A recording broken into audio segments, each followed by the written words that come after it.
We're gonna react to Spider-Man Crash's SNL Desk of Death battle. Let's watch.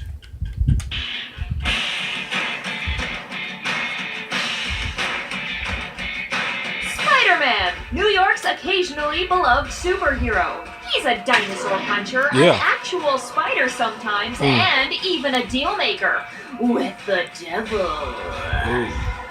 But we're not talking about that today. Oh no. We're talking about the time he was an unexpected guest on Saturday Night Live. I'm Jocelyn the intern. I do all the research nobody else wants to. Live from Death Battle, it's Desk of Death Battle.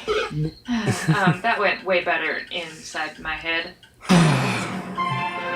Okay, so we start this whole thing off way back in the 1970s when Marvel had a comic called Marvel Team Up, which was like 90% Spider-Man teaming up with another hero like Iron Fist or the Hulk. However, there's one very, very different issue where Spider-Man teams up with the not ready for primetime players, which in reality is the cast of Saturday Night Live.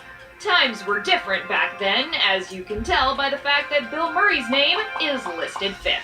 However, one thing that hasn't changed over the years is plagiarism.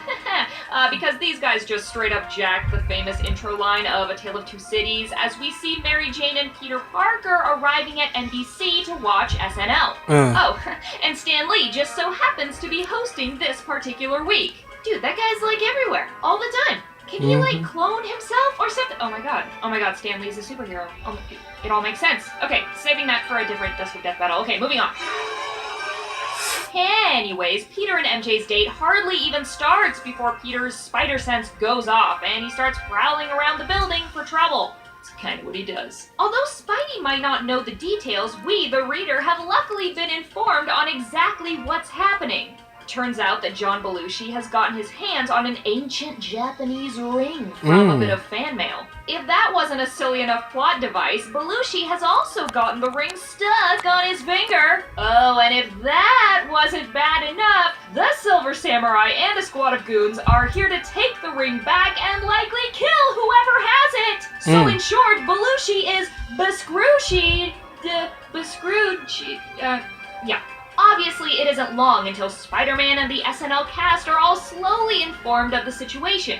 But in an odd turn of events, it's Bill Murray who's providing all the answers, seeing as he's not only knocked out one of the thugs, but has infiltrated their ranks in order to get all the details of their scheme. Okay, is it just me or is this starting to sound like a Scooby-Doo episode? Like, straight up. Yeah. The cast all do their part to help fight off the invaders by using their superhero props and a bit of ingenuity. However, not every attempt is successful, like when Garrett Morris dons a Thor outfit and the mobsters quickly point out how odd it is that the Norse god of thunder is black, which is at the very least a quality observation for your typical goon. Sadly, their revelation doesn't really help them because Bill Murray and Gilda Radner electrocute the metal grating that they're standing on. Why they didn't do that in the first place is beyond me, but it's at this point that I'd like to remind you that this is all happening while the show is still going on.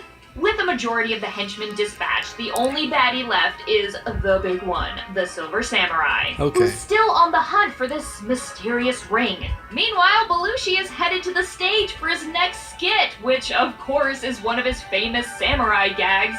So now that Belushi is entirely dressed as a samurai, complete with katana, it's about time he runs into the Silver Samurai. Naturally, a sword fight breaks out immediately. To everyone's surprise, including the Silver Samurai, Belushi actually has a bit of skill with a sword, although that skill could just be cocaine strength. I mean, it's Belushi after all. Anyway, the samurai disarms Belushi, and with one goal in mind, he grasps at the ring and starts tugging away.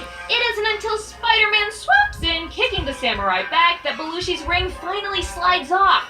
Then, out of nowhere, right when you think Silver Samurai is screwed, he announces that the ring is part of something called the Teleportation Matrix, and straight up teleports out of 30 Rock. For some reason, no one even thinks twice about that shit. I mean, it's the 70s. You think they got special effects like teleporting samurais on SNL? I would have been losing my mind. Also, the cast just seems to to brush it all off like it was just another Saturday night for them. I mean, half the cast got attacked by a mystical samurai, and an unscripted sword fight took place live on stage. This should not be normal. No. Police reports should be filed. I don't care if it was only a minor case of kidnapping. You don't just brush that shit off like it's just another wacky day at NBC. We're fucking kidnapped by armed thugs.